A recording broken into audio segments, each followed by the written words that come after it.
10 जुलै रोजी परभणी, हिंगोली, बीड जिल्ह्यामधील काही भागामध्ये सकाळी 7 वाजण्याच्या सुमारास भूकंपाचे धक्के जाणवलेत। भूकंपाचे सौम्य धक्के जाणवताच नागरिकांमध्ये भीतीचं वातावरण निर्माण झालंय।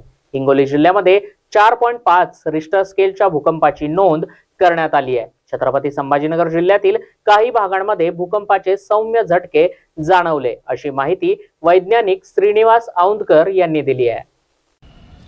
आज 10 जुलै 2024 आज सकाळी भारतीय वेळेप्रमाणे सकाळी 7:14 मराठवाड्यातील हिंगोली जिल्ह्यामध्ये वसमत तालुक्यामध्ये जो रामेश्वर तांडा आहे या परिसरामध्ये भूकंपाचे धक्के बसल्याची नोंद मिळते।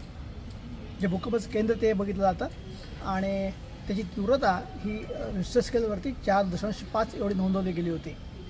या भूकंपाची जी खोली बघितली गेलेली आहे ही खोली देखील 10 किलोमीटर बघितली गेलेली आहे। गेल्या काही वर्षांचा आपण अनुभव बघितला असेल तर आपण हिंगोली जिल्ह्यामध्ये कळमुरी, आखाडाबाळापूर, वसमत या परिसरामध्ये भूकंपाची मालिका दिसते। औंढा तालुक्यात देखील दिसते आहे। आतापर्यंत साधारणतः 27 फेब्रुवारी 2020 पासूनचं वातावरण बघितलं असतं तर साधारणतः 25 धक्के त्या ठिकाणी बसलेले आहेत। यातील कमीत कमी धक्का जो आहे हा 1.5 रिश्टर स्केलचा, तर आजचा आणि 21 मार्च रोजी बसलेला धक्का जो आहे हा 4.5 रिश्टर स्केलचा बघितला गेलेला आहे। यामध्ये जी वाढ होताना दिसते आहे ही नक्कीच चिंताजनक आहे।